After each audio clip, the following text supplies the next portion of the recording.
Drac crouched low among the purple grass of New Manitoba, his four eyes scanning the terrain ahead. The Vryn hunter had traveled across 3 star systems to reach this pathetic human colony. His scales rippled with anticipation as he adjusted the cloaking device on his armor. This world was supposed to be protected, but protected meant nothing when you had the right technology and enough arrogance. The hunting party consisted of 5 Vryn warriors, each a proven killer from the endless peaks of their home world. They had hunted creatures on 40 different planets, collected trophies that made other species tremble. Drac ran his clawed hand across the bones hanging from his belt, each one from a different apex predator. Soon he would add something from this world. His scanner showed movement 300 meters ahead, a group of small humans, juveniles by the look of them, wandering through a forest reserve. Drac clicked his mandibles in what passed for Vryn laughter. Humans were soft creatures, weak and slow. They had no natural weapons, no armor plating, no venom sacs. How they had survived long enough to reach the stars confused most of the galaxy.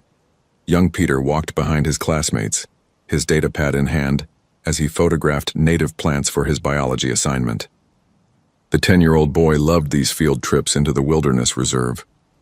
New Manitoba was nothing like old Earth, but the colony founders had worked hard to bring Earth species here. The forest smelled different. The sky was more orange than blue, but somehow it felt like home. His teacher, Mrs. Davies, led the group along a marked trail. She was explaining how the terraforming process worked, how they had to balance native ecosystems with Earth imports. Peter only half listened. He had spotted a bird with brilliant green feathers perched on a branch just off the path.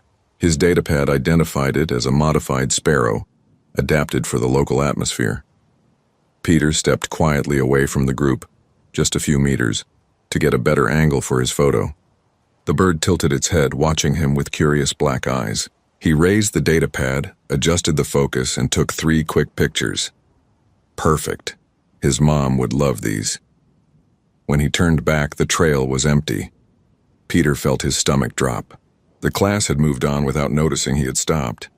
He could hear their voices, but they sounded farther away than they should. He started walking quickly in the direction he thought they had gone. But the voices seemed to move away faster. Something was wrong. Drac watched the small human stumble through the undergrowth, separated from its group. The fear inducer he had activated was working perfectly. The device created subtle audio distortions, making the boy walk in the wrong direction while thinking he was heading towards safety.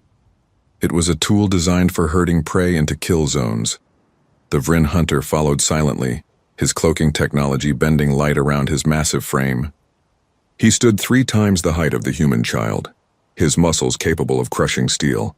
This would be almost too easy, but Drac had learned to appreciate the simple hunts as much as the challenging ones. Besides, taking a human trophy might send a message to these colonists about trespassing into territories they did not understand. Peter tried his communicator, pressing the emergency button his parents had made him promise to use if he ever got lost. Nothing happened. The display showed full power but no signal. He pressed it again, harder this time, but still nothing. Stay calm, he told himself. Dad had taught him wilderness survival during their camping trips. Find shelter, stay in one place, and wait for rescue. The Rangers had trackers on all the students. They would find him within an hour. He spotted a rocky outcropping ahead, a small cliff face with what looked like a cave entrance. Perfect. Peter jogged toward it, his heart pounding but his mind focusing on the survival rules he had memorized. Get out of the open. Make yourself visible from the air. Stay warm and dry. The cave entrance was larger than he expected, big enough for him to walk into without ducking. The interior smelled musky like an animal den. Peter hesitated. His survival training said to avoid occupied dens, but his fear of being exposed won out. He would just stay near the entrance where he could see out and be seen. He settled against the rock wall, pulling his jacket tighter. The orange sun was starting to set, casting long shadows across the purple grasslands. Peter activated his datapad's beacon function, hoping the Rangers would spot it. Drac emerged from his cloak 30 meters from the cave entrance. He had herded the prey exactly where he wanted it, trapped against the rocks with no escape route. The hunter activated his recording equipment, small drones that would capture every moment of the kill. His clan would want to see this. He walked forward slowly, savoring the moment. The small human had not even noticed him yet, still focused on its primitive communication device. Drac reached for his weapon, a plasma blade that could cut through bone like air.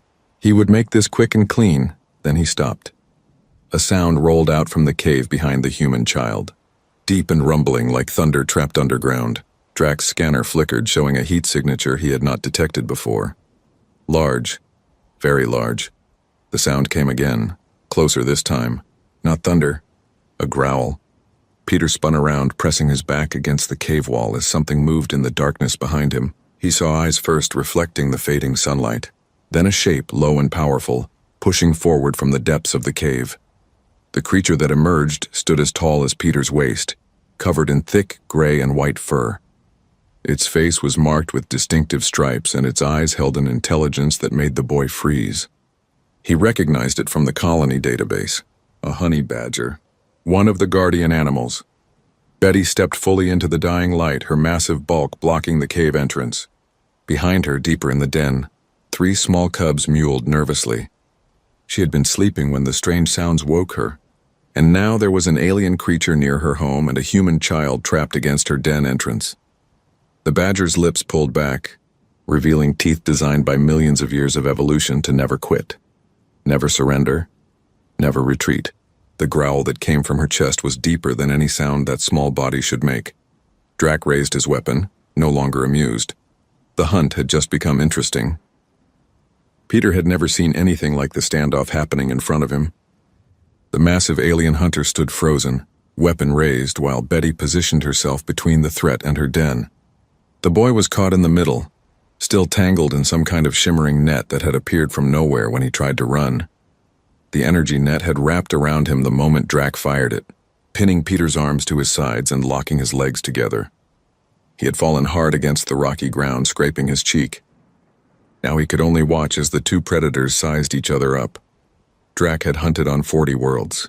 He had faced creatures with acid blood, with electromagnetic pulses, with teeth that could bite through starship hull plating. This small Earth mammal should have been nothing. His scanner told him it weighed perhaps 90 kilograms, had no venom, no natural armor, no energy weapons. Yet something in its eyes made him hesitate. Betty took a step forward. Her claws clicked against the stone, each one as thick as a human thumb and twice as long. The genetic modifications the colony had given her were subtle but effective. Stronger bones, denser muscle tissue, and even more aggressive pain tolerance than her Earthborn ancestors. She was designed to protect the colony's outer farms from the local predators that sometimes wandered too close. Right now, her only focus was the threat standing near her den. Drac decided to end this quickly. He adjusted his plasma blade to low power, enough to kill the animal without damaging the pelt too badly. It would make an interesting addition to his collection. A honey badger, the galactic database said. Threat level moderate. He had killed moderate threats before breakfast. He fired.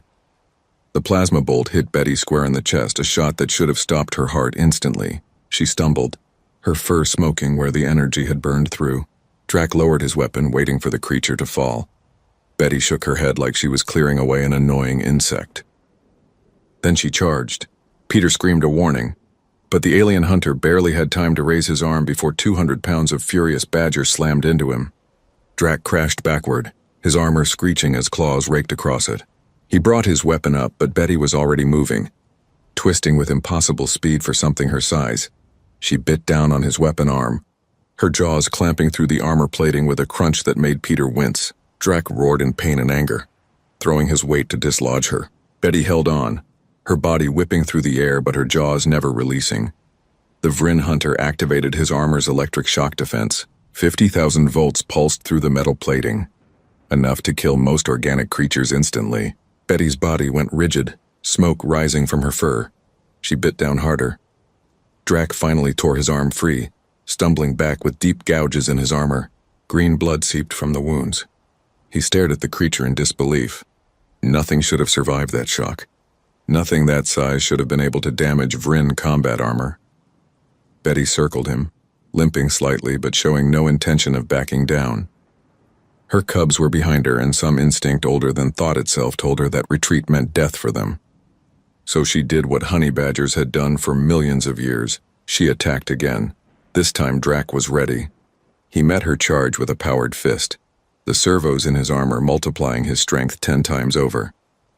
The punch caught Betty in the side, sending her tumbling across the rocky ground. Peter heard ribs crack, saw her body go limp for a moment. Get up, he thought desperately. Please get up. Betty got up. Drac pulled a concussion grenade from his belt, arming it with a click of his mandibles.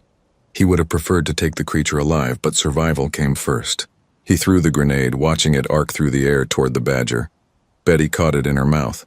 For a moment, even Drac was too shocked to move. Then the grenade exploded and the world turned white and loud. The shockwave threw Peter against the cave wall despite the energy net. His ears rang, and he could not see anything through the dust and smoke. When the air cleared, Betty was still standing. Her face was burned, one eye swollen shut, blood dripping from her nose and mouth. She swayed on her feet like a drunk person, but she was standing and she was still between Drac and her den. The Vryn hunter activated his emergency beacon. This was no longer a hunt. This was a fight for survival, and he needed backup. His pride could be salvaged later. Right now, he needed to understand what he was facing. 2 more Vryn hunters materialized from their cloaking fields, weapons ready. They had been watching from a distance, amused by what they thought would be a quick kill. Now they saw their leader bleeding, his armor damaged, facing a creature 1/10 his size. Betty saw 3 enemies now instead of 1. The odds did not matter. The mission had not changed. Protect the den, protect the cubs, never retreat. These were not thoughts in her mind, but instincts burned into her DNA by Earth's brutal evolutionary crucible. She roared again, and the sound echoed across the valley like a challenge to the universe itself. Peter managed to activate his communicator's emergency function with his chin, the only part of him not trapped by the net. A simple SOS pulse repeating every 5 seconds. He did not know if anyone would hear it through whatever was jamming the signal, but he had to try. In the sky above, a ranger patrol detected the pulse and changed course. On the ground, Betty charged at 3 alien hunters simultaneously. Drac and his companions opened fire with everything they had. Plasma bolts, shock rounds, sonic disruptors. The badger should have been vaporized, should have been blown apart, should have been anything except what she was. Still coming. She hit the first hunter low, her claws finding the weak points in his knee joints. The Vryn fell and Betty was already moving to the next one. Teeth found flesh, claws found soft spots, and ancient earth fury met alien arrogance. The second hunter grabbed her by the scruff of her neck, lifting her off the ground with his superior strength. Betty twisted in his grip, ignoring the pain, and sank her teeth into his wrist. The hunter dropped her with a scream. Drac fired his plasma blade at point-blank range, scoring a deep hit across Betty's back. The smell of burned flesh filled the air. The badger stumbled, went down on one knee. Then she got back up. Peter was crying now, not from fear for himself, but from watching the brave animal take punishment that should have killed her 10 times over. He understood now why the colony had brought these creatures from Earth. They were not the biggest or the strongest or the fastest. They just refused to die.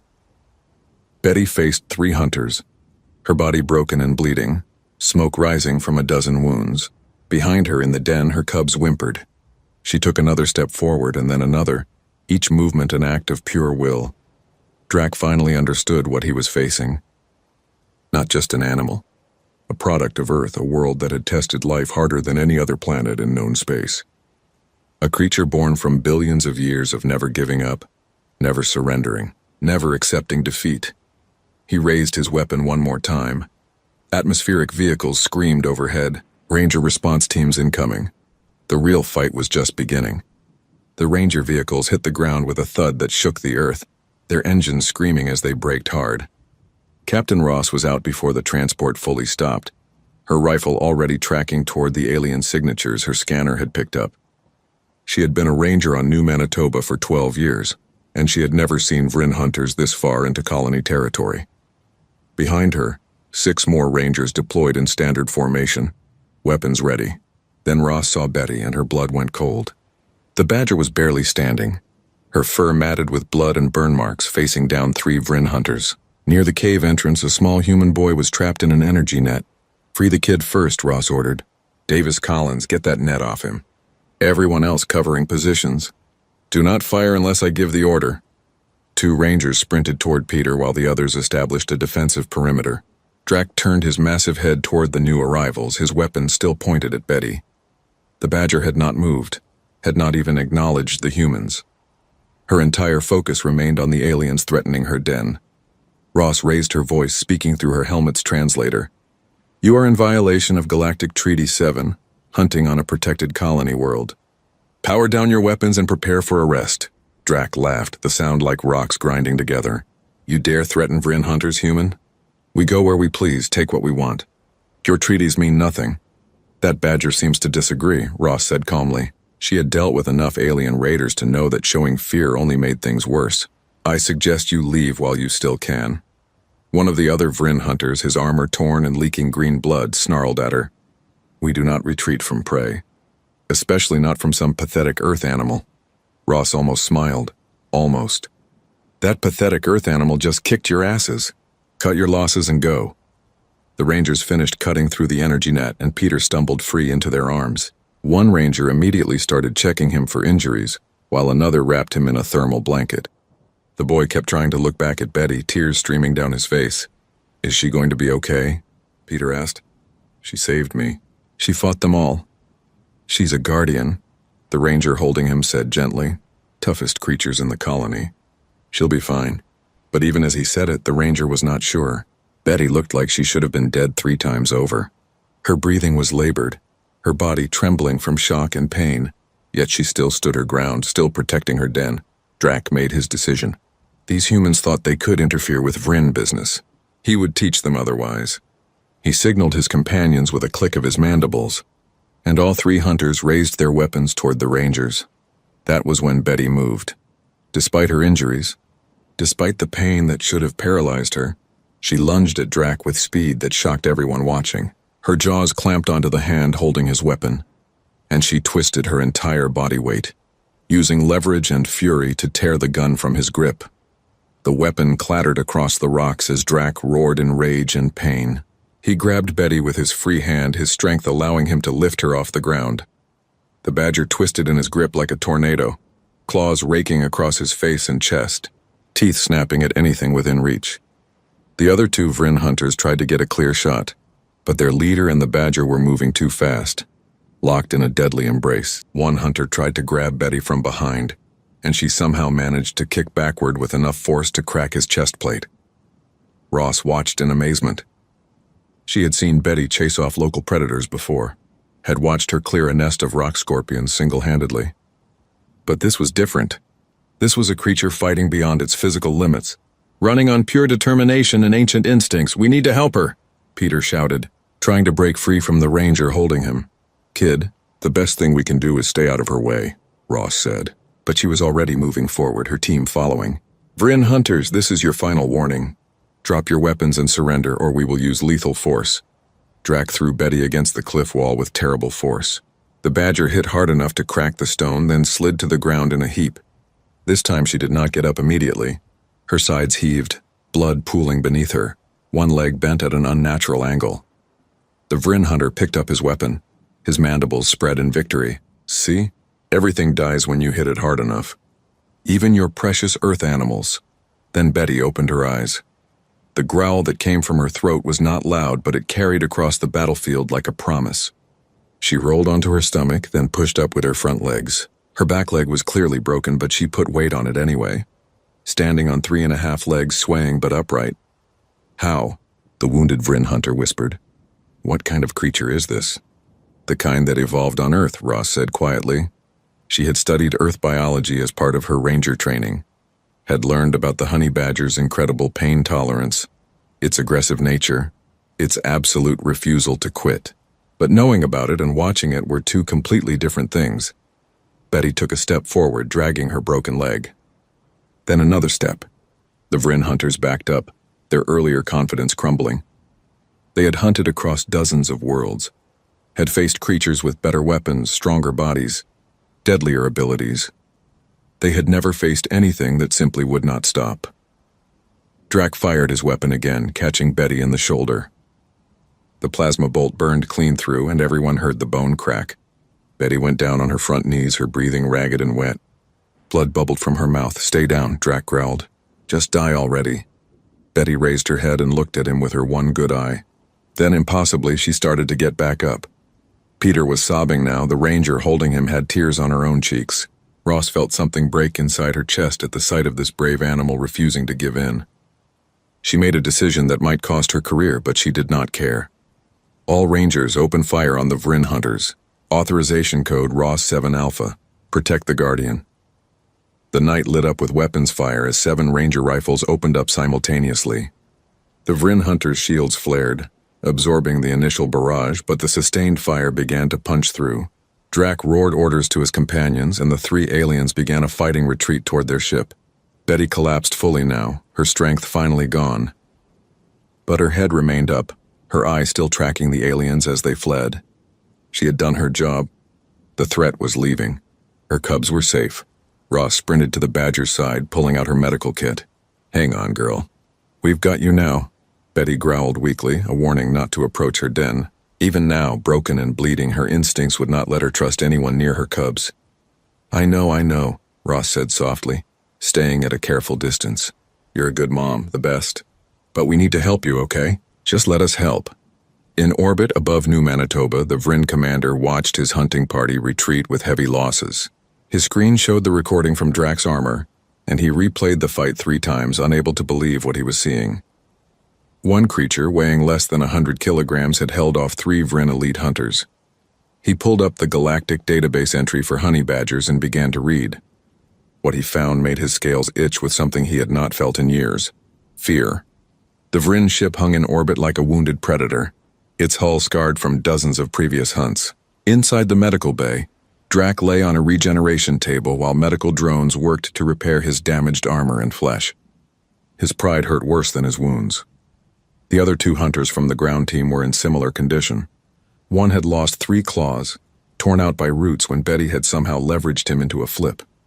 The other had a cracked chest plate and puncture wounds that kept reopening despite the medical foam. Commander Voss entered the medical bay, his 4 eyes cold with anger. He was older than Drac, his scales scarred from a lifetime of successful hunts. He had built a reputation across the galaxy as a hunter who never failed, never retreated, never showed mercy. "Explain," Voss said, his voice quiet and deadly. Drac tried to sit up, winced, and settled back down. "Commander, the creature was enhanced. It had to be. No natural animal could have survived what we threw at it." "The scans show minimal genetic modification," Voss replied. "Enhanced bone density, improved muscle structure, nothing beyond what humans do to all their guardian animals. What it does show is that you were beaten by a creature 1/10 your size with no weapons, no armor, and no support." The wounded hunter with the cracked chest plate spoke up. "Sir, you should have seen it. We hit it with everything. Plasma fire, concussion grenades, direct physical strikes. It just kept coming, like it did not feel pain." "Honey badgers have an extremely high pain tolerance," Voss said, reading from his datapad. "Thick skin resistant to most bites and stings. Aggressive territorial behavior. Known to fight off lions, hyenas, and other African predators multiple times their size. They are, according to this report, one of the most fearless animals on Earth." Drac managed a bitter laugh. "The database said moderate threat level." "The database was written by species that never had to face Earth evolution," Voss said. He pulled up a holographic display showing Earth's history. "Look at this world. Ice ages that covered continents. Asteroid impacts that killed 90% of all life. Predators that grew to 30 meters long. Diseases that swept through populations. Natural disasters every few thousand years." The hologram zoomed in to show various Earth creatures. Lions, bears, sharks, crocodiles, snakes, spiders, and dozens more. "This is the environment that forged every species humans brought to the stars with them. They did not bring their weakest creatures.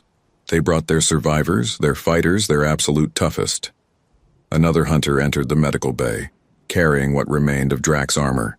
The chest plate had 4 deep gouges through military-grade metal that was supposed to withstand ship-to-ship weapons fire. "Sir, I ran an analysis on the damage. The bite force required to do this exceeds what our database predicted by a factor of 3. Voss studied the ruined armor. "Because the database is wrong. About honey badgers, about Earth creatures, and probably about humans themselves. We have been operating under false assumptions." He pulled up another file. This one showing combat reports from various conflicts involving human forces. "Look at these patterns.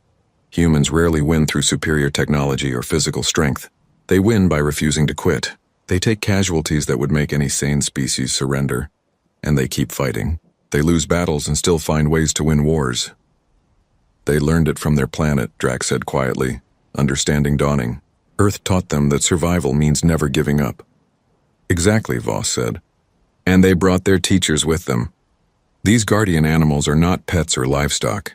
They are living examples of Earth's evolutionary philosophy. Fight until you win or die. There is no middle ground.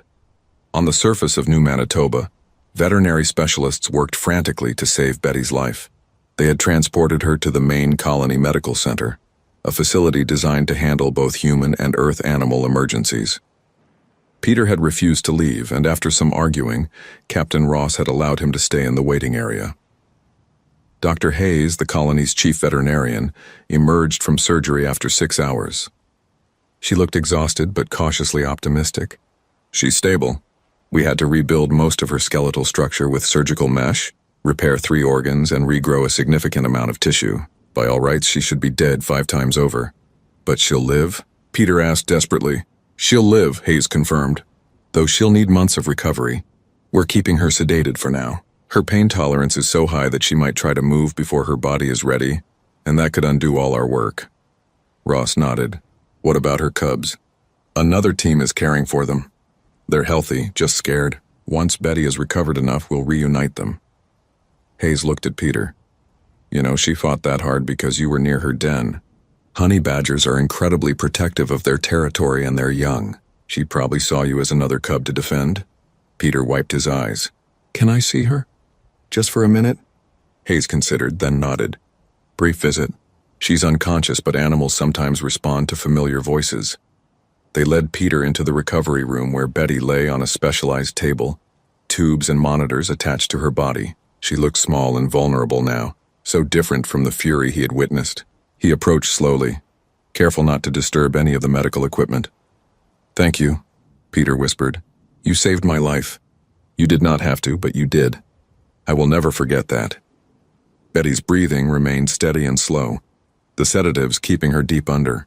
But one of the monitors showed a spike in her brain activity, just for a moment, as if some part of her recognized his voice. Outside the medical center, news of the incident was spreading across the colony's communication network. Someone had leaked footage from the Ranger body cameras, and within hours it went viral, not just on New Manitoba, but across human space and eventually into the wider galactic network. The video showed everything. Betty standing against the Vrin hunters, taking hit after hit and refusing to fall, protecting a human child with the same ferocity she showed for her own cubs. It was raw, brutal, and undeniable proof of what Earth creatures were capable of. Within a day, the galactic database entry for honey badgers was updated. Threat level changed from moderate to extreme, the notes section filled with warnings from species who had previously thought Earth animals were harmless curiosities. Do not engage under any circumstances. Pain tolerance beyond measurement. No surrender reflex. Will fight to mutual destruction if threatened. Recommend maximum caution around all Earth species. The Vrin Empire released an official statement claiming their hunters had been conducting scientific research and had been unfairly attacked. Nobody believed it. The footage showed clearly what had happened, and the galaxy's opinion of the Vrin dropped while respect for Earth creatures rose. Drac, recovering in orbit, watched the news coverage with mixed emotions. His career as an elite hunter was over. His reputation was destroyed, but he found himself obsessed with learning more about Earth, about the planet that could produce such incredible survivors. He requested access to human educational databases and began studying Earth's history. The dinosaurs that ruled for millions of years before dying in fire, the ice ages that forced early humans to adapt or perish, the countless predators and diseases and disasters that culled the weak and forged the strong. We thought they were weak because they looked soft, Drax said to his reflection. We did not understand that on Earth looking dangerous is less important than being impossible to kill. Commander Voss appeared in the doorway. The Empire has decided to issue a formal apology to the human colony. We are also being reassigned to hunting preserves far from human space. Good, Drax said. I have no desire to face another honey badger, or any other Earth creature for that matter. Voss nodded. I am putting together a report for the Empire's military commanders. The humans are not to be underestimated, not because of their technology or numbers, but because of what their homeworld taught them. He pulled up one final image, a picture of Earth from space. Blue oceans, white clouds, green continents. It looked peaceful and beautiful. "This planet," Voss said quietly, "is the most dangerous hunting ground in the galaxy, and the humans brought the hunters with them." 3 weeks after the incident, Peter sat in his classroom struggling to focus on his math assignment. Numbers blurred together on his datapad as his mind wandered back to the rocky outcropping, to Betty's defiant stance, to the sound of plasma fire and breaking bones. His teacher had excused him from the wilderness field trips until he felt ready, but Peter was not sure he would ever feel ready. During lunch break, he walked alone to the edge of the school grounds where he could see the medical center in the distance. Betty was still there, still recovering. The doctor said she was improving faster than they expected, but that was not saying much given how badly she had been hurt. "Hey, Peter," a voice called. He turned to see his classmate Amy approaching with 2 other students. "We are working on something and wanted to know if you would help." Peter shrugged. "I guess. What is it?" Amy pulled out her datapad showing a petition. "We are asking the Colony Council to give Betty a medal. You know, for protecting a citizen and defending colony territory. Rangers get medals for that kind of thing. Why not guardian animals?" Despite everything, Peter felt a small smile. "You think they will go for it?" "Already got 2,000 signatures," another student said proudly, including Captain Ross and most of the Ranger Division. "Your mom signed it too." Peter took Amy's datapad and added his own signature. "Thanks for doing this." "Betty's a hero," Amy said simply. "Heroes should be recognized." Far above New Manitoba, in a luxury transport ship heading back toward Vryn space, Drax stared out at the stars and tried to understand what had happened to his life. The Empire had not punished him officially, but the whispers had already started. Drac the foolish. Drac who fled from an Earth animal. Drac who needed rescue from a creature smaller than his weapon. His communicator chimed with an incoming message. He almost ignored it, but the sender code made him pause. It was from Professor Nim, a Vryn scholar who specialized in xenobiology. "I saw your report on the honey badger encounter," the message read. "Would you be willing to discuss it in detail? I am researching Earth species for a new academic publication, and your experience would be invaluable." Drac thought about deleting the message. Talking about his failure was the last thing he wanted. But something made him respond. "What do you want to know?" The reply came quickly. "Everything. How it moved, how it reacted to damage, its decision-making process. I have studied Earth creatures for 20 years, and I believe we have fundamentally misunderstood them." Over the next several hours, Drac found himself in a detailed conversation with the professor. He described every moment of the fight, every wound Betty had taken and kept fighting through, every tactical decision that had failed because the creature did not behave like any predator he had faced before. "You see," Professor Nim wrote, "most predators have a survival calculation. If prey is too dangerous, they retreat to hunt again another day.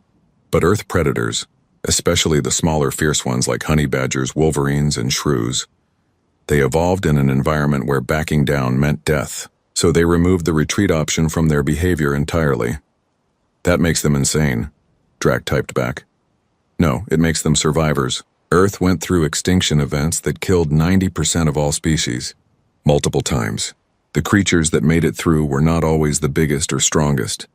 They were the ones too stubborn to die."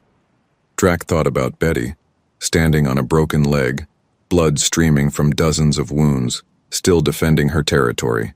"The humans are like that too." "Of course they are," Nim replied.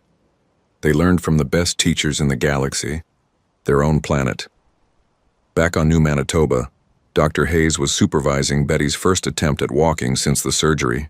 The badger was awake now, still heavily medicated but alert enough to recognize her surroundings. Her cubs had been brought to visit under careful supervision, and the reunion had been emotional even for the hardened medical staff. Betty took one careful step, then another. Her rebuilt leg held, the surgical mesh providing support while her natural bone regrew. She sniffed the air, processing dozens of scents that told her where she was and what had happened. "Easy, girl," Hayes said softly. "You are doing great. Just take it slow." Betty ignored her and took 3 quick steps toward the door. Alarms beeped as medical monitors protested the sudden movement. Hayes moved to intercept, but Captain Ross, who had been observing from the doorway, held up a hand. "Let her go," Ross said. "She wants to check her den." Make sure her cubs are really safe. She is not ready for that kind of journey, Hayes protested. Doctor, that badger fought 3 alien hunters on a broken leg. I do not think we can stop her from doing what she needs to do. Ross pulled out her communicator. I will arrange transport. We will take her back to her den site, let her inspect it, then bring her back for continued recovery. An hour later, a ranger vehicle touched down near the rocky outcropping. Betty limped out before the ramp fully extended, her nose working overtime. The area still smelled of plasma fire and alien blood. She moved toward her den entrance, checking every corner, every shadow. Her cubs had been kept safe in the medical center, but Betty did not know that with absolute certainty. She had to see for herself that her home was secure. She pushed into the den, her eyes adjusting to the darkness, and found it empty but undamaged. When she emerged, Peter was standing near the entrance with Captain Ross. The boy had begged to come along, and Ross had agreed despite her better judgment. Betty froze, seeing the small human who had been at the center of the fight. For a long moment they stared at each other. Then Betty limped forward and sniffed Peter's outstretched hand. The boy smelled of fear and sadness and gratitude. Betty huffed once, acknowledging him, then turned and made her way back to the transport vehicle. I think she remembers you, Ross said quietly. I will always remember her, Peter replied. In the Vrin medical database, doctors were updating treatment protocols based on the damage Betty had inflicted. Bite force measurements were revised upward. Pain tolerance scales were recalibrated. Warning flags were added to any mission profile involving Earth fauna. The head medical officer sent a confidential report to military command. We have identified a critical gap in our combat preparation. Vrin hunters are trained to face creatures that follow predictable survival patterns. Earth species, particularly the smaller predators, do not follow these patterns. Recommend mandatory training on Earth biology before any operation in human space. Military command rejected the recommendation as unnecessary. After all, it was just one incident with one animal. How dangerous could Earth creatures really be? That attitude would change in the coming years as more species encountered Earth's exported fauna. Bears that shrugged off energy weapons, geese that attacked armored vehicles, hippos that turned entire riverbanks into no-go zones. Each incident added to a growing galactic understanding. Earth was not a paradise world. It was a proving ground, and humanity had brought the final exam with them to the stars. Peter returned to school the next day with a new determination. He had always loved biology, but now he had a purpose. He wanted to study Earth animals to understand what made them so special, to help protect them as Betty had protected him. During science class, his teacher asked students to share what they wanted to be when they grew up. Peter raised his hand. I want to be a xenobiologist, he said, specifically studying Earth species and how they adapt to colony worlds. I want to make sure everyone understands how important these animals are and how much we can learn from them. His teacher smiled. That is an excellent goal. What inspired this interest? Peter thought about Betty, standing against impossible odds, refusing to quit even when any rational creature would have fled. He thought about the lesson she had taught not just him but the entire galaxy. Someone showed me what it means to never give up, Peter said. I want to help others learn the same lesson.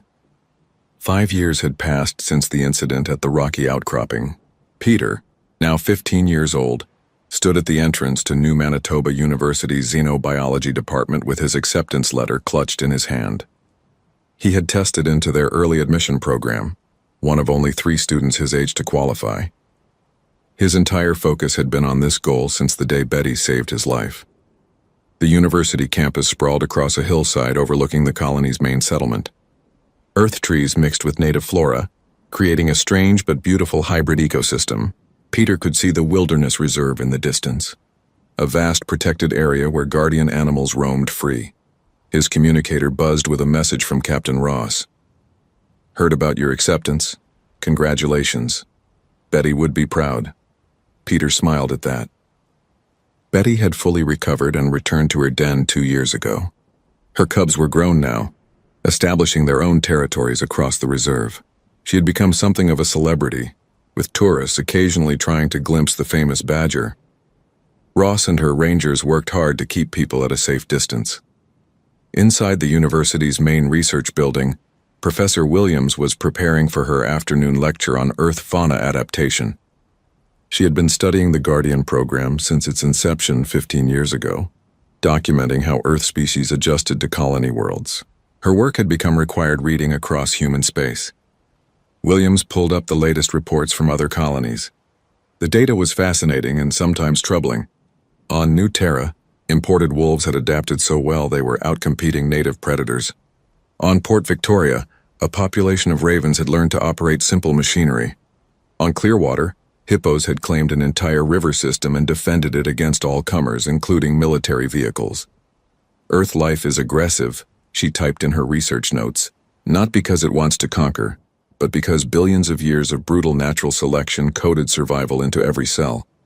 When we bring Earth species to new worlds, we are not just transplanting animals. We are introducing a fundamentally different approach to existence. Across the galaxy, the story of Betty and the Vrin hunters had become something of a legend. Different species told it in different ways, but the core message remained the same. Do not underestimate Earth creatures. More importantly, do not underestimate the humans who brought them. In a military academy on the planet Centris Prime, alien cadets studied the incident as a case study in tactical miscalculation. The instructor, a grizzled veteran of multiple campaigns, played the footage of Betty's fight without comment. When it finished, he asked the obvious question. What did the Vrin hunters do wrong? One cadet raised a tentacle. They underestimated their opponent based on size and lack of technology. Correct. What else? Another cadet spoke up. They did not research Earth biology before engaging. Their database was outdated and incomplete. Also correct. But there is a deeper lesson here. The instructor pulled up an image of Earth from space. This planet has tested life harder than perhaps any other world we have discovered. Extreme climate variations, regular extinction events, intense competition for resources. The species that survived did so by becoming absolutely relentless. When humans expanded to the stars, they brought this philosophy with them. A third cadet asked, "Are humans themselves as dangerous as their animals?" The instructor laughed, but there was no humor in it. More so, the animals operate on instinct. Humans combine that Earth-forged stubbornness with intelligence, technology, and social cooperation. They are what happens when evolution creates a species smart enough to improve on nature's already brutal design. Back on New Manitoba, Peter attended his first university lecture. Professor Williams stood at the front of the auditorium, her presentation showing various Earth species thriving on colony worlds. People ask me why we brought predators and dangerous animals to our new homes. Williams began. Why not just bring cows, chickens, and pets? The answer is complex, but it comes down to ecosystem balance and cultural identity. We needed Earth's fierce species to control pests, protect agriculture, and maintain biodiversity. But more than that, we needed reminders of where we came from. She pulled up footage of Betty's fight. Peter had seen it 100 times, but it still made his heart race. This honey badger became famous, but she is not unique. Every guardian animal has this same core programming. Defend territory, protect young, never surrender.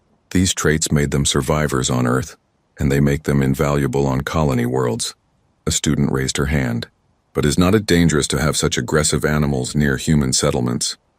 Dangerous? Williams smiled. Yes, necessary, also yes. These animals do not just protect us from environmental threats. They remind us of an important truth. We are not the apex predators we are because we are the biggest or the strongest. We are apex predators because we refuse to quit. We learned that from sharing a planet with creatures like honey badgers, and we need to remember it. After the lecture, Peter approached Williams with his research proposal. He wanted to study how guardian animals were adapting to colony worlds, specifically their interaction with human settlements and native ecosystems.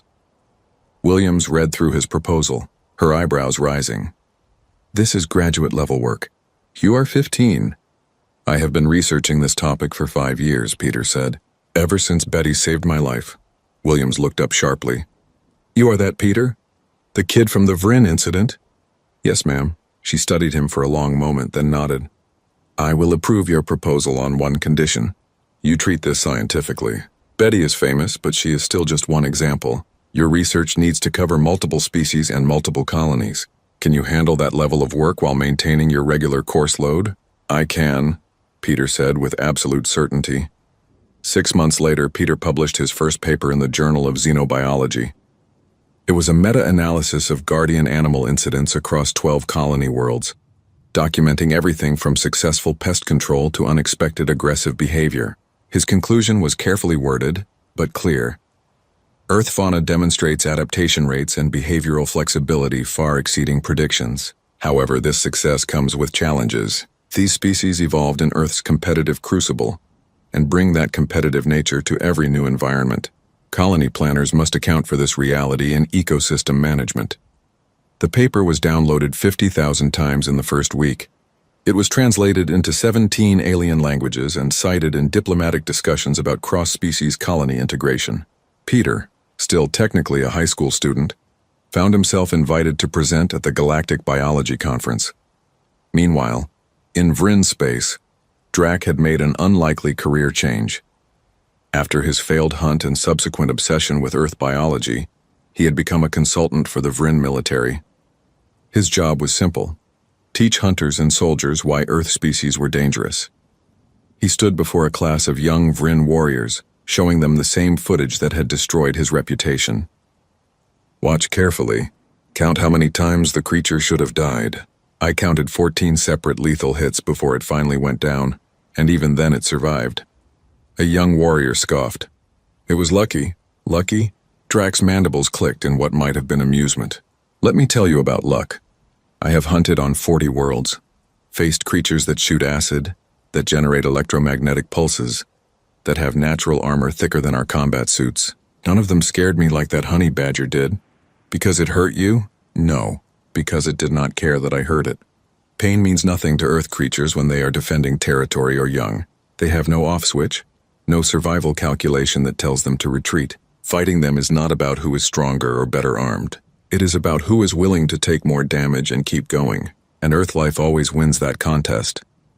He pulled up Earth's evolutionary history, the same information that Professor Nim had shared years ago. This is not just about one badger or one planet. This is about understanding that different worlds create different survival strategies. Earth's strategy was to create life that simply will not die easily. When you face an Earth creature, you are not fighting an individual animal. You are fighting 4 billion years of evolution that says survive at any cost. The classroom was silent now, the young warriors no longer scoffing. Drac had their attention. The humans brought these teachers with them to the stars, he continued. Every colony has guardian animals. Every human settlement is protected by creatures that embody Earth's philosophy of never surrendering. If you ever find yourself in conflict with humans, remember this: the animals are the easy part. The humans learned the same lessons, but they learned them with intelligence and technology added to the mix. Back on New Manitoba, Peter walked through the wilderness reserve with a ranger escort. He was collecting data for his next paper, but he had a personal errand too. After getting permission from Captain Ross, he hiked to the familiar rocky outcropping. Betty's den was still there, though Betty herself had moved to a new territory deeper in the reserve. Peter placed a small memorial plaque near the entrance, working quickly before any current residents objected to his presence. The plaque read, "Here a honey badger taught the galaxy what Earth already knew. Courage is not the absence of fear. Courage is fighting despite impossible odds because what you protect matters more than what you risk." In memory of all Earth's creatures who refused to surrender. Peter stepped back to admire his work, then froze. At the edge of the clearing, Betty stood watching him. She was older now, her muzzle showing gray, but her eyes still held that fierce intelligence he remembered. For a long moment, human and badger regarded each other. Then Betty huffed once, turned, and disappeared into the undergrowth. Peter understood the message. She remembered him too. As he hiked back to the ranger station, Peter thought about the research he still wanted to do, the papers he would write, the lessons Earth's creatures could teach. He thought about Betty, about her cubs who now had cubs of their own, about all the guardian animals protecting colonies across human space. The galaxy was slowly learning what New Manitoba already knew. Earth had sent its children to the stars, and those children had brought their teachers. Not in classrooms or databases, but in the form of creatures that embodied a simple truth. Never give up. Never surrender. Protect what matters with everything you have. That was Earth's message to the universe, delivered by the smallest, fiercest ambassadors anyone could imagine. And the universe was finally learning to listen. Derek Walsh pulled his cargo hauler into docking bay 17 and killed the engines. Through the viewport, He could see dozens of alien species moving through the massive trade station called Harmony. Some walked on 2 legs, others on 4 or 6. Their scales, fur, and skin came in every color imaginable. This was his first solo delivery run since Earth joined the galactic community 6 months ago, and he wanted it to go smoothly. He checked the specialized transport container in the back. Through the reinforced glass panel, he could see Brutus lying still, conserving energy like always.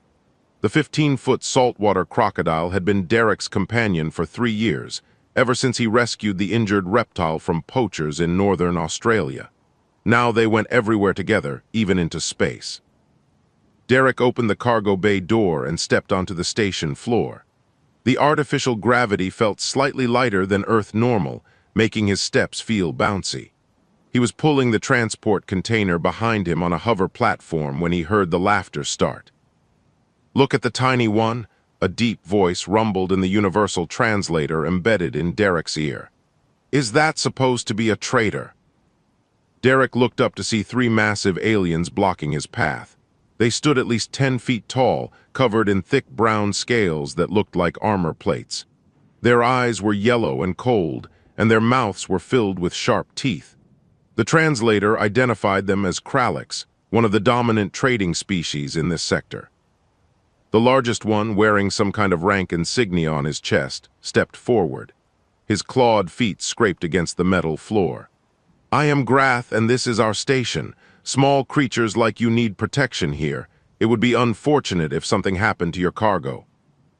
Other aliens stopped to watch. Some were tall and thin with blue skin, others were stocky with 4 arms. They all seemed amused by the confrontation. Derek had read about this in the briefings. The Kralix controlled several major trade routes through intimidation. Most species paid their fees rather than risk conflict. Derek kept his voice calm. "I have proper docking permits and cargo clearance. I'm just here to make a delivery and leave." Grath laughed and his companions joined in. The sound echoed through the docking bay. "Permits, how adorable. The little mammal thinks papers will protect him." He leaned down, bringing his massive head close to Derek's face. His breath smelled like rotten meat. "Your kind only joined the galaxy recently. You don't understand how things work yet. Pay the fee or we take your cargo as payment." Derek felt his jaw tighten, but he forced himself to stay relaxed. Getting angry wouldn't help. "I'm not paying any unofficial fees. Now please move aside." The crowd around them grew larger. Derek could hear whispers and more laughter. A few aliens were placing bets on what would happen next. To them, this was entertainment. A small human standing up to the mighty Kralix was comedy. Grath's yellow eyes narrowed. "You dare refuse me? Perhaps you need a lesson in respect." He reached out with one clawed hand, clearly intending to grab Derek by the throat. Derek didn't flinch. Instead, he tapped a control on his wrist device. "Last warning, step back." This made Grath pause for just a moment, confused by the human's confidence. Then he laughed even harder. "What will you do, tiny creature? Call for help. There is no one here who will challenge us." One of Grath's companions, a slightly smaller Kralix with a scar across his snout, pointed at the transport container. "What's in the box? More of your pathetic human trade goods." Derek glanced back at the container. He could see movement through the glass now. Brutus was awake and alert. The crocodile's prehistoric eyes were watching the Kralix with the patience of a predator who had waited millions of years to perfect the art of the ambush. "Not trade goods," Derek said quietly. "That's my companion." The Kralix erupted in fresh laughter. Several other species joined in. The idea that a human would bring a companion to a trade station seemed ridiculous to them. Most galactic species traveled alone or in professional crews. The concept of bonding with another creature was foreign to them. Grath wiped his eyes in an exaggerated gesture of amusement. "A companion? What is it, another tiny mammal to keep you warm at night?" He turned to address the crowd. "The humans bring pets to do business. How primitive." Derek felt a familiar anger building in his chest, but he pushed it down. These aliens didn't understand Earth or its creatures. They had no context for what they were mocking. That was about to change. He walked past Grath to the transport container and placed his hand on the release panel. The crowd pressed closer, curious. Now, despite their laughter, they wanted to see what kind of pathetic creature the small human considered a companion. Derek looked back at Grath one more time. "I tried to warn you, remember that?" Then he pressed the release button, and the container door began to open. The hydraulic door hissed as it lowered, forming a ramp. For a moment, nothing happened. The crowd leaned forward, expecting some small, furry creature to emerge. Then they saw the scales. Brutus moved with deliberate slowness, each step calculated and precise. His massive body filled the doorway as he emerged into the station's lights. 15 feet of prehistoric predator, covered in thick armored scales that had protected his species for over 200 million years. His tail, nearly half his body length, dragged behind him with enough mass to break bones. The laughter died in patches as different aliens processed what they were seeing. Brutus's yellow eyes, so similar to the Kralliks but far older in their design, scanned the crowd with cold intelligence. His mouth remained closed, but everyone could see the slight bulge of powerful jaw muscles beneath his scales. Grath recovered first, though his voice had lost some of its confidence. "That's your companion, some kind of lizard?" He looked at his fellow Kralliks, forcing a laugh. "It's smaller than we are, barely impressive." Derek stepped beside Brutus and placed a hand on the crocodile's rough hide. The gesture was casual, showing a comfort level that made several aliens step backward. "This is Brutus. He's a saltwater crocodile from Earth, one of the apex predators from my world." "Apex predator?" the scarred Krallik snorted. "On a world of tiny mammals, perhaps. Here among real species, he is nothing special." He gestured at his own impressive bulk. "Our kind have dominated the trade routes for centuries through strength. Your lizard would be prey on our homeworld." Brutus's eyes tracked to the speaker. The crocodile didn't move otherwise, but there was something in that gaze that made the scarred Kralliks' words trail off. It was the look of something that had never been prey in its entire evolutionary history. Derek kept his hand on Brutus, a calming presence. "Saltwater crocodiles can grow to 20 feet long. Brutus is still young. They're ambush predators that can take down prey much larger than themselves. On Earth, they're known for being patient, intelligent, and absolutely ruthless when they strike." A new alien pushed through the crowd. She was tall and thin, with purple skin and 4 eyes arranged vertically on her narrow face. Her translator tag identified her as a Thrin, one of the galaxy's scientific species. "Earth," she said slowly, accessing a data pad. "That's classified as a—" Her 4 eyes widened. "A Class 7 death world." The crowd's murmuring grew louder. Even Grath seemed uncertain now. Deathworld classifications were known throughout the galaxy. They were places where evolution ran wild, where survival required constant adaptation, where every creature was either predator or prey. Most civilized species came from Class 2 or 3 worlds, where life was abundant but manageable. "That can't be right," Grath said, but his voice lacked conviction. "No species from a Class 7 world could develop space travel. The mortality rate would be too high." Derek smiled without humor. "Humans didn't just develop space travel. We developed agriculture, medicine, art, and philosophy, all while sharing our world with creatures like Brutus. We didn't have the luxury of a safe evolution. We had to become smart, adaptable, and tough just to survive childhood." The Thrin scientist was reading rapidly from her data pad now, her voice growing more alarmed. "Earth's gravity is 1.2 galactic standard. Temperature variations of over 100 degrees in a single rotation. Massive predators in every ecological zone. Microscopic organisms that can kill within hours. Toxic plant species. Venomous animals. Extreme weather patterns including cyclones, earthquakes, and volcanic activity." She looked up at Derek with what might have been respect or fear. "How did your species survive?" "We adapted," Derek said simply. "And we learned to work with our environment instead of against it. Brutus here. His ancestors existed before mammals even evolved. They survived the extinction event that killed the dinosaurs. They've been perfecting the art of predation for millions of years longer than most species in this galaxy have existed. Grath tried to regain control of the situation. Pretty words, human, but words don't make your pet dangerous. He's just a large lizard. Derek sighed. He had hoped to avoid this, but the Kralix's pride wouldn't allow him to back down peacefully. Brutus isn't a pet. He's a partner. And he's not a lizard, he's a crocodilian. The difference matters. One of Grath's companions, emboldened by his leader's words, stepped forward. I'll prove he's harmless. The Kralix reached out with one clawed hand toward Brutus's head, intending to push the crocodile aside like a minor obstacle. Brutus's response was instantaneous. His mouth opened, revealing rows of conical teeth designed for gripping and tearing. The hiss that emerged from his throat was unlike anything the aliens had heard before. It was the sound of compressed air mixed with a rumbling growl, a warning that had made mammals flee in terror for millions of years. The Kralix jerked his hand back so fast he nearly fell over. The crowd scattered backward, creating a wide circle around Derek and Brutus. Even Grath took an involuntary step away from the crocodile's open jaws. Derek spoke into the sudden silence. That was a warning. Brutus doesn't give many of those. I suggest you all remember that he's not just for show. He's here because on Earth we learned that respect goes both ways. I respect his space and his nature. In return, he trusts me. It's a relationship most of you probably can't understand.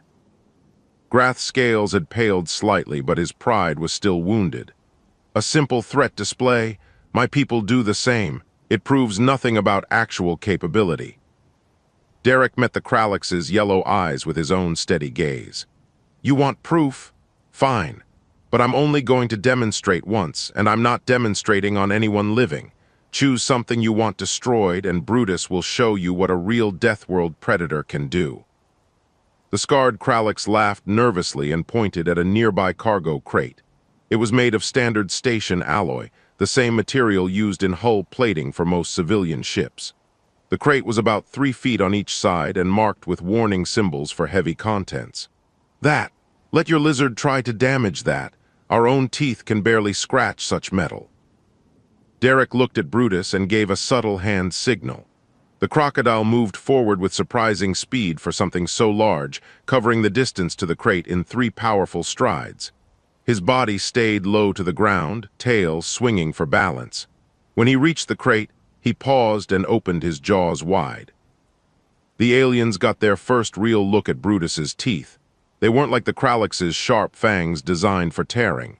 These were thick, conical pegs designed for one purpose, crushing. With overwhelming force, there were over 60 of them, arranged in rows that interlocked when the jaws closed. Brutus's head lowered to the crate. His jaws closed around one corner of the metal container. Then his jaw muscles, refined by millions of years of evolution, contracted. The sound of shrieking metal filled the docking bay.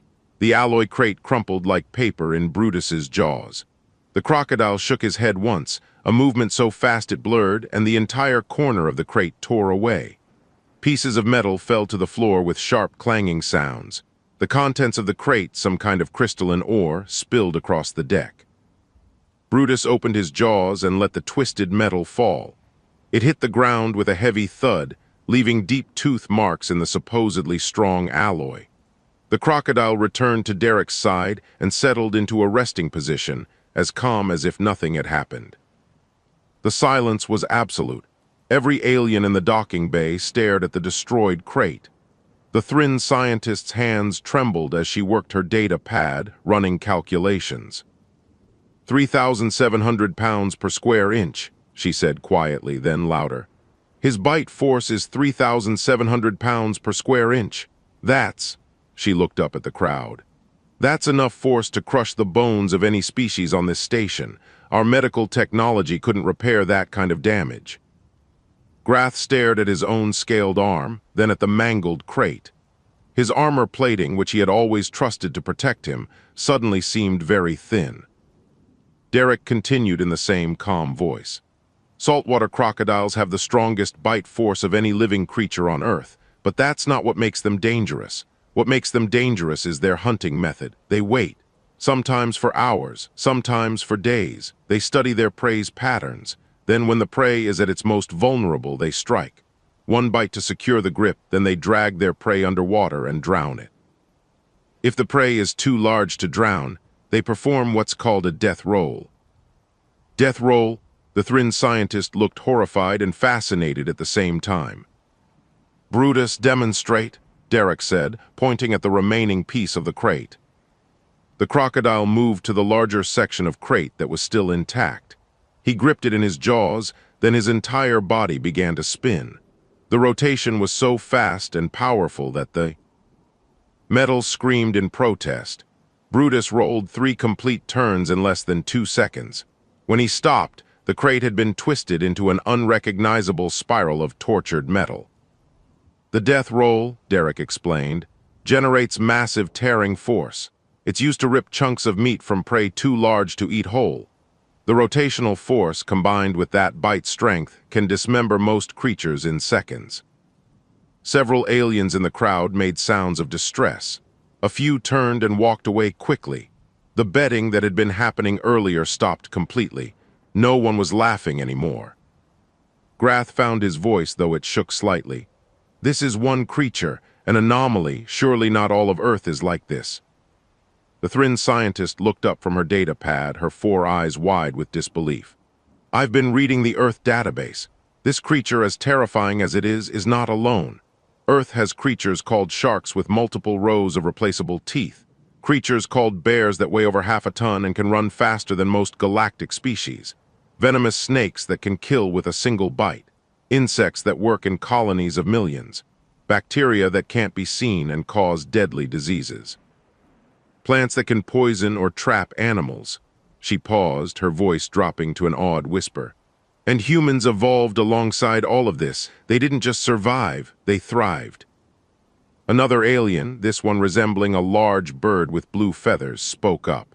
But how? How does any species develop civilization under such conditions? Derek smiled grimly. We learn to cooperate. Humans are pack hunters by nature. We share information, develop tools, and work together. We also learn something most galactic species apparently didn't. We learn to work with other species. Work with? Grath looked confused. You mean you enslaved them? No, Derek said firmly. We partnered with them. Dogs, for example. They're descended from wolves, another of Earth's apex predators. Thousands of years ago, humans and wolves formed an alliance. We hunted together, protected each other, and evolved side by side. Now dogs are humanity's most loyal companions. We did the same with horses for transportation, cats for pest control, and birds for hunting. We didn't conquer Earth's creatures. We learned to live with them, respect them, and when possible, befriend them. He placed his hand on Brutus's head again. The gesture was gentle, showing trust. Brutus could kill me in seconds if he wanted to. I know this. He knows I know this. But we have an understanding built on mutual respect.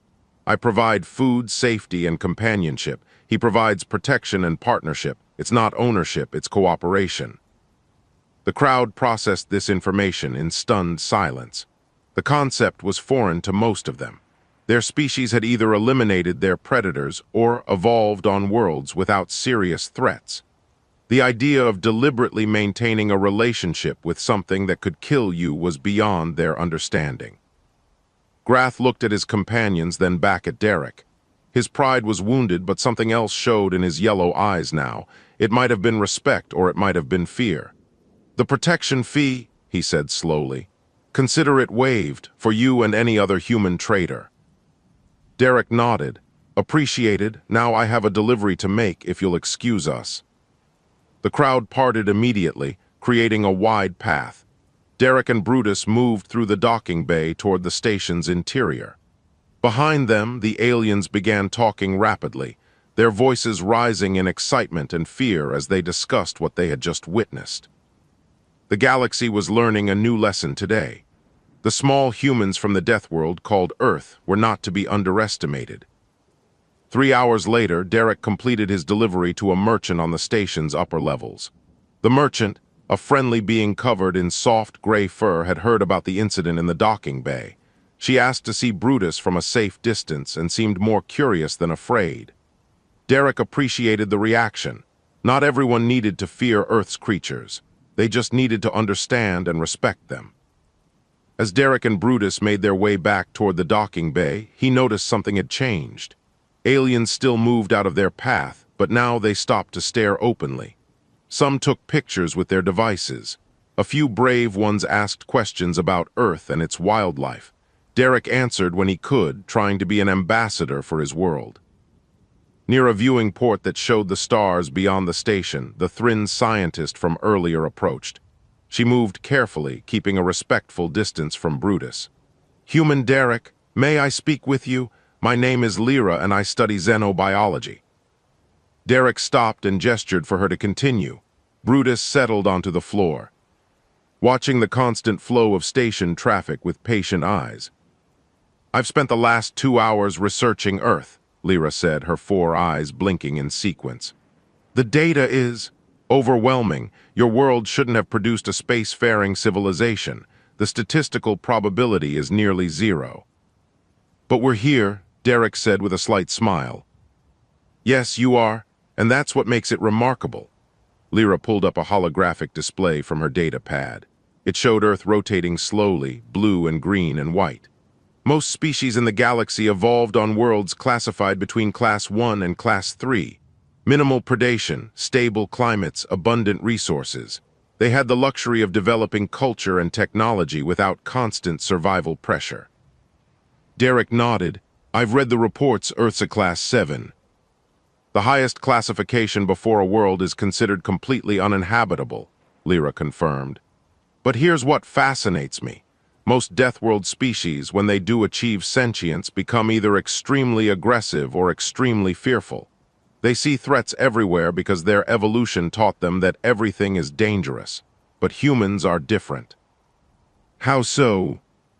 Lyra manipulated the display, bringing up images of various Earth animals. Dogs, horses, cats, birds, even dolphins. "You befriended your predators. You domesticated creatures that could harm you.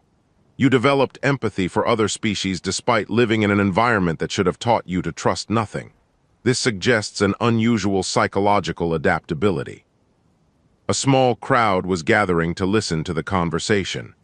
Derek noticed several species he hadn't seen before, all keeping a wary distance from Brutus. The crocodile ignored them completely, comfortable in his stillness.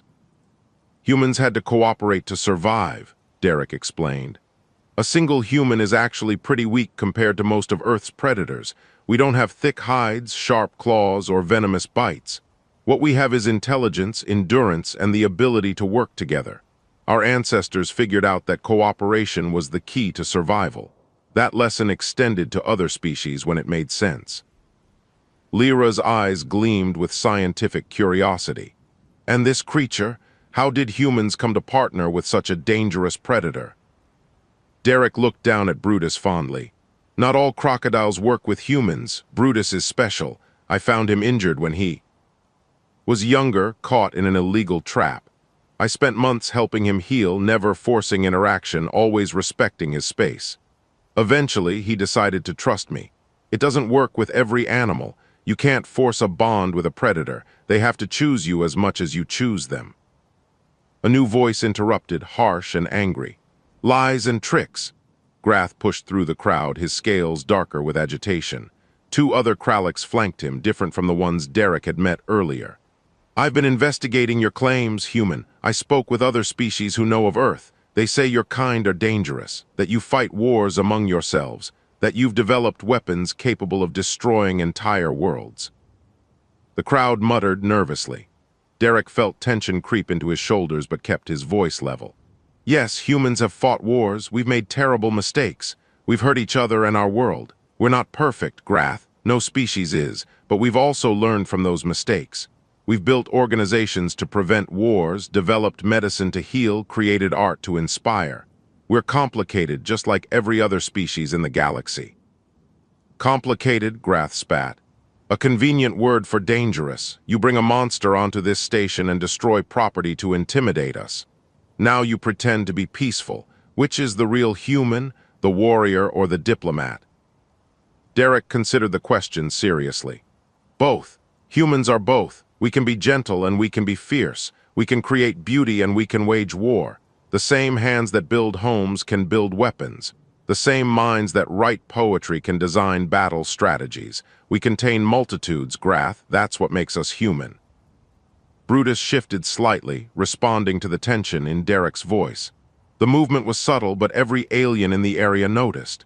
Several backed away further. Grath's yellow eyes fixed on the crocodile. And what about him? Can he be gentle, or is he just a weapon you use to threaten others? Derek knelt beside Brutus and ran his hand along the crocodile's rough scales. "Watch," he said softly.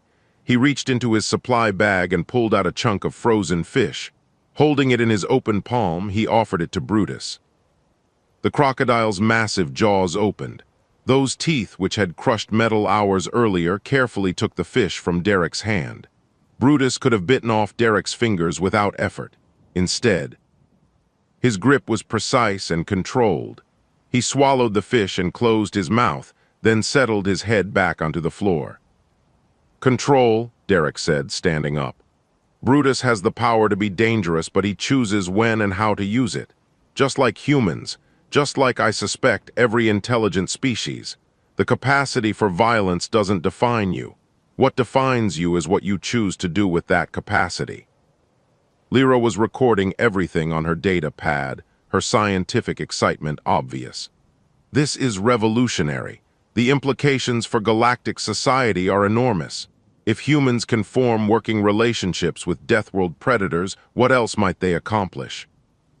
Grath's aggressive posture hadn't changed, but Derek saw something else in his eyes now. Uncertainty, perhaps, or the beginning of understanding. "You speak of choice, human, but when your kind feel threatened, what will you choose? When the galaxy learns to fear you, as they're learning today, will you choose peace or violence?" Derek met the Kralix's gaze steadily. "That depends on what the galaxy chooses first.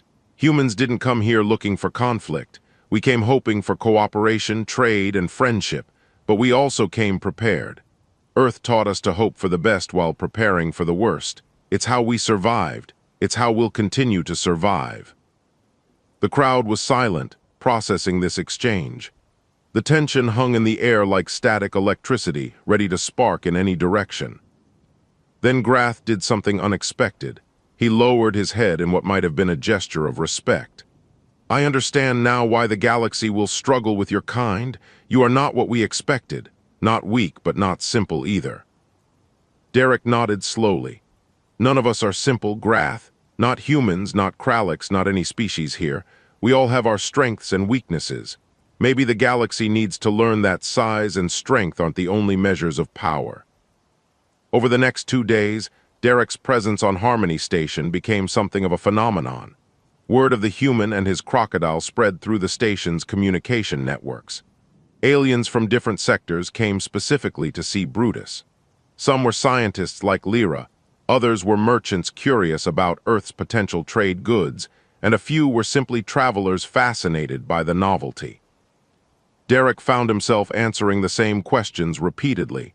Yes, Earth has many dangerous creatures. No, humans don't live in constant fear. Yes, we have families and children and normal lives. No, we're not all warriors. The questions revealed how little the galaxy understood about Deathworlds and the species that evolved on them. On the third morning, Derek was eating breakfast at a station cafe when Grath approached alone. The large Kralix moved carefully, aware that his earlier aggression had damaged his reputation. Other aliens in the cafe tensed, but Grath kept his distance and his posture neutral. "Human Derek, may I join you?" Derek gestured to the reinforced chair across from him. Brutus, resting beside the table, watched the Kralix with unblinking eyes but showed no aggression. "Go ahead." Grath settled into the chair, which creaked under his weight. For a long moment, he didn't speak. He just watched Derek eat something the station's food synthesizer had attempted to make into scrambled eggs. The results were edible but not particularly good. "I have been thinking," Grath finally said, "about strength. My people pride ourselves on physical power. We are large, armored, and feared throughout the trade routes. This has served us well for generations, but watching you and your companion has made me question what strength really means. Derek swallowed his food and took a drink of synthetic coffee. How so? You are small by galactic standards. Your companion, while dangerous, is not the largest predator I've encountered. Yet you command respect, not through fear alone, but through competence. You handle him with confidence. You speak with authority. You don't boast or threaten unnecessarily. This is a different kind of strength than what I know. Derek leaned back in his chair. Strength comes in many forms. Physical power is one form, but there's also mental strength, emotional strength, social strength. Humans learned early that we couldn't rely solely on physical power. We weren't the biggest or fastest or strongest creatures on Earth, so we developed other forms of strength: intelligence, cooperation, adaptability, endurance. Grath nodded slowly. On my world, physical weakness is shameful. The strong lead and the weak follow. It is simple and clear. But does it work? Derek asked gently. Does having the biggest muscles make someone the best leader, the best problem solver, the best friend? The Kralix's scales shifted in a pattern Derek had learned indicated. Discomfort? No, Grath admitted. Not always. We have problems in our society. Leaders who rule through intimidation but lack wisdom. Conflicts that arise from pride rather than necessity. I had not considered that our way might be limited.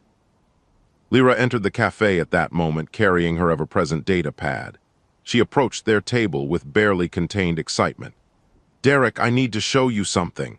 The galactic communication networks have been flooded with questions about Earth. Other stations are reporting similar incidents. Humans arriving with various animals, dogs, horses, even birds, species that the galaxy has never encountered. It's causing quite a stir. She pulled up a holographic display showing various news feeds. Derek saw images of other humans at different stations, each with their own animal companions. A woman with a large dog that other aliens were carefully avoiding. A man with a hawk perched on his arm, its keen eyes scanning the crowd. Someone had even brought horses to a station with agricultural interests. The galaxy is fascinated and terrified in equal measure, Lyra continued. They're calling humans deathworlders and beast tamers. Some species are demanding restrictions on what animals humans can bring into galactic space.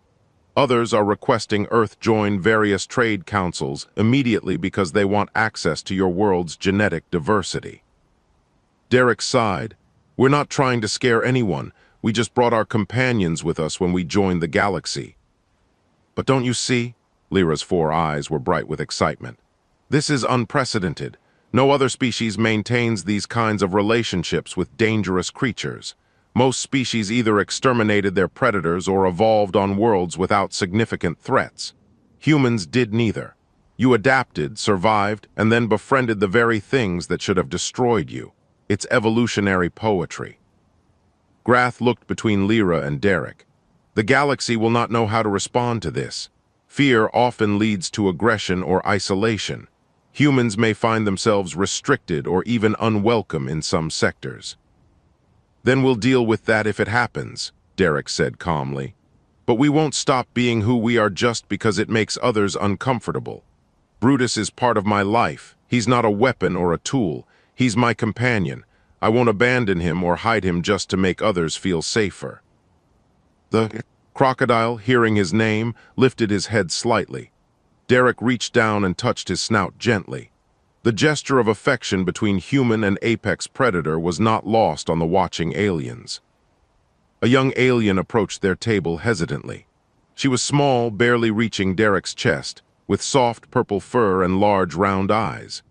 Her species identification tag read Polari, a herbivorous species from a Class II world. "Excuse me," she said in a quiet voice. "I wanted to ask, is he really dangerous?" Derek smiled kindly. "Yes, he's dangerous. Brutus is one of the most efficient predators Earth ever produced. But dangerous doesn't mean evil. It just means capable of harm. Brutus chooses not to harm people under normal circumstances." "Can I?" The young Polari hesitated. "Can I take a picture? My family won't believe I saw a real Deathworld predator." "Sure, but from a distance, please." Brutus doesn't like sudden movements from strangers. The young alien took her picture, thanked Derek profusely, and hurried away to share it with her friends. Within minutes, more aliens approached for pictures. Derek found himself becoming an impromptu guide, explaining Earth's ecology and answering questions about various animals. Grath watched this for a while, then stood to leave. "You handle fame better than I would, human. Perhaps there is wisdom in your approach to strength after all." "Grath," Derek called as the Kralliks turned to go. "If you want to understand Earth better, I have some documentaries stored on my ship's computer. They show our world's ecosystems and how humans fit into them. You're welcome to watch them if you're interested." The large alien paused, considering, then he nodded. "I would like that, thank you." As Grath left, Lyra sat down in his vacated chair. "You're making allies," she observed. "That's good. Humans will need friends in the galaxy. The road ahead won't be easy." Derek looked down at Brutus, who had closed his eyes and appeared to be sleeping despite the noise around them. The crocodile's calm presence was reassuring. "We've survived worse," Derek said quietly. "Earth taught us to adapt or die. We chose adaptation every time. The galaxy is just another environment to figure out." "I hope you're right," Lyra said, "because after today, nothing in the galaxy will ever look at humans the same way again." Derek smiled. "Good, maybe it's time the galaxy learned that.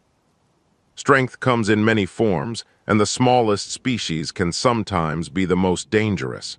Not because we want to be, but because we had no choice but to become that way." Outside the cafe's viewing port, stars sparkled in the endless dark. Somewhere out there, Earth continued spinning, its dangerous beauty hidden in that small blue dot. And across the galaxy, other humans were introducing their companions to alien species, one station at a time, changing perceptions with every encounter. The age of the Deathworlders had begun. 2 weeks after the incident on Harmony Station, Derek received an official communication.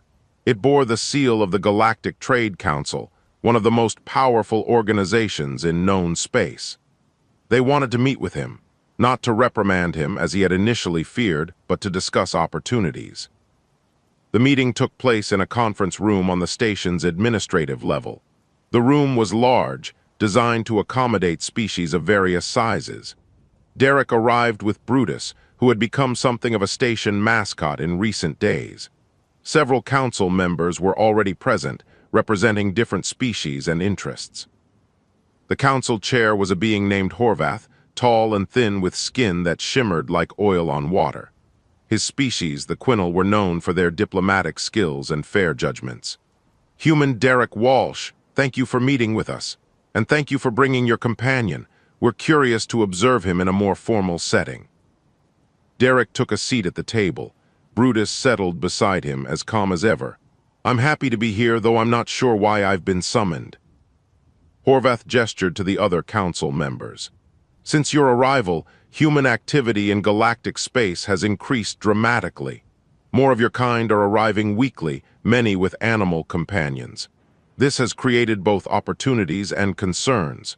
We wanted to speak with someone who has experience navigating these interactions." Lyra was present at the meeting, Derek noticed.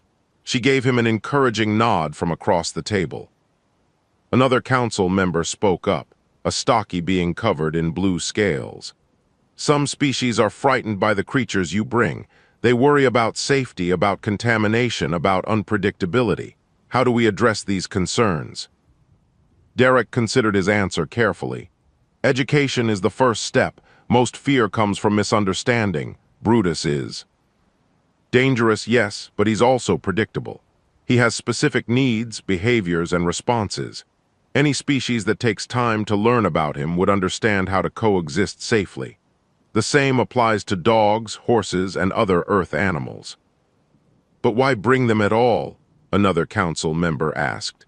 "Surely humans can function without these companions."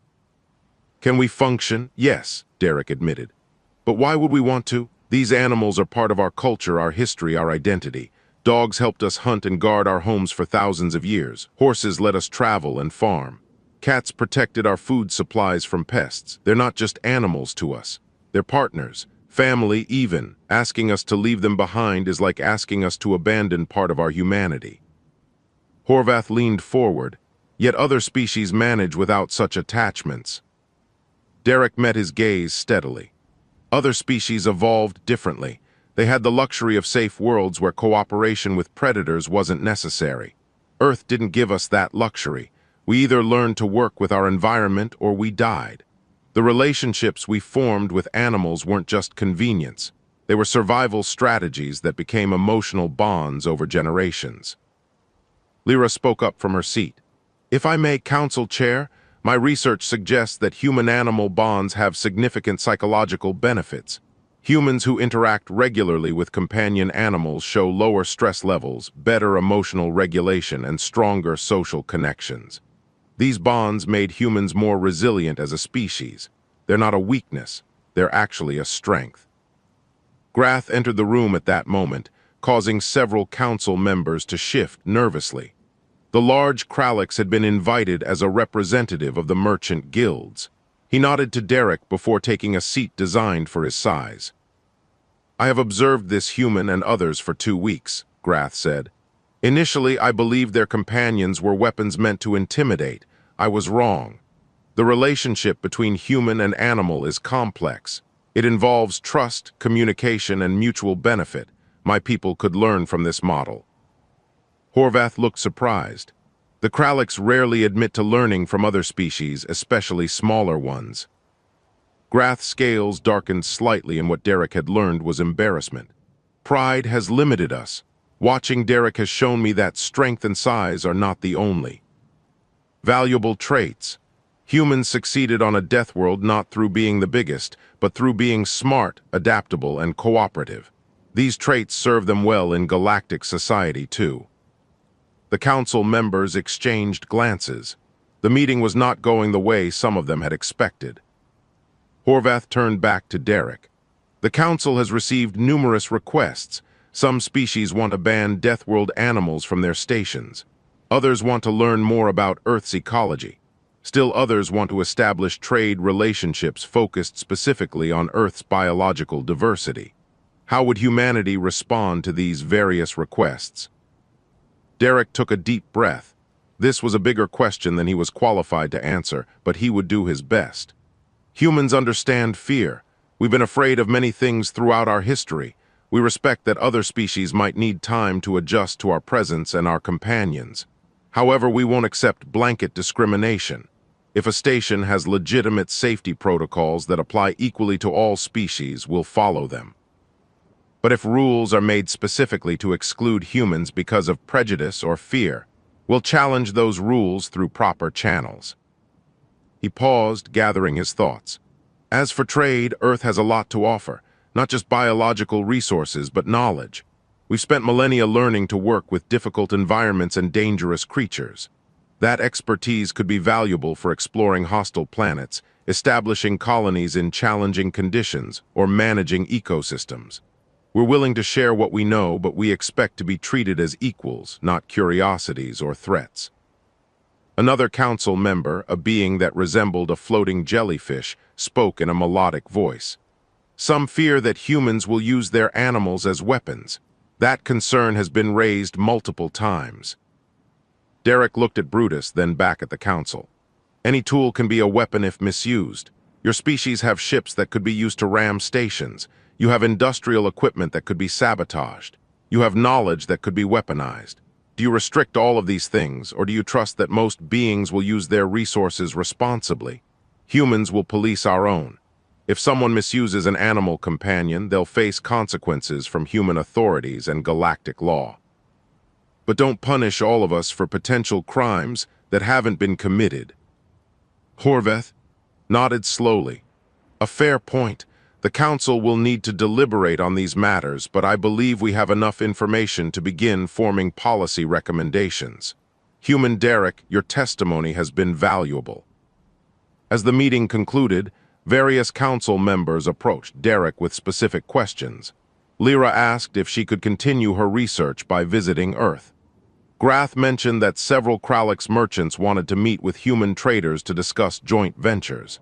The atmosphere had shifted from suspicious to curious. When Derek finally left the conference room, he felt exhausted but hopeful. The galaxy was learning to see humans as more than just small creatures from a dangerous world. They were beginning to understand that Earth's challenges had forged something unique in humanity. Outside, he found a quiet observation deck and sat down. Brutus stretched out beside him, enjoying the warmth from the environmental controls. Through the massive window, Derek could see ships coming and going from the station. Some of them were human vessels now, marked with Earth's symbols. "We're really doing this," Derek said quietly to Brutus, "making a place for ourselves out here among the stars." The crocodile, of course, didn't answer, but his presence was answer enough. They had come a long way from Earth's rivers and swamps, from predator and prey to partners and friends. The relationship had evolved, but the core remained the same: mutual respect, understanding, and trust. A young human couple passed by the observation deck, walking a large dog. The dog wagged its tail happily, unbothered by the alien environment. Another human jogged past with a cat carrier, heading for the residential sections. Earth's children were bringing their companions to the stars, just as Derek had done. The galaxy would adjust. It had no choice. Humanity wasn't going to change who they were to fit someone else's expectations. They had survived Earth by being exactly who they needed to be: adaptable, cooperative, and tough. Those same traits would serve them well among the stars. Grath found Derek an hour later, still sitting at the observation deck. "I wanted to thank you properly," the Kralix said, settling down nearby with careful distance from Brutus. "You could have humiliated me completely that first day. You had the power and the justification. Instead, you showed restraint and offered education. That was unusual for me to experience." Derek smiled. "Earth taught us that making enemies is easy, making friends takes effort, but it's usually worth it." "My people have a saying," Grath said. "The strongest warrior is the one who never needs to fight. I always thought it was about intimidation. Now I understand it's about wisdom." They sat in comfortable silence, watching the station's activity. A Kralix and a human, unlikely friends brought together by circumstance, and a 15-foot crocodile. It was strange, but then again, the galaxy was full of strange things. Somewhere on Earth, more humans were preparing to join the galactic community. They would bring their dogs, their cats, their horses, and their knowledge. They would face fear and prejudice just as Derek had, but they would also find curiosity, friendship, and opportunity. The age of humanity in space had truly begun, and they weren't arriving alone. They were bringing Earth with them in all its dangerous, beautiful, complicated glory. The galaxy would never be quite the same again. Derek looked down at Brutus, who was dozing in the warm light. "Thanks for being here, partner. Couldn't have done this without you." The crocodile opened one eye briefly, then closed it again. After 200 million years of evolution, Brutus and his kind had learned patience above all else.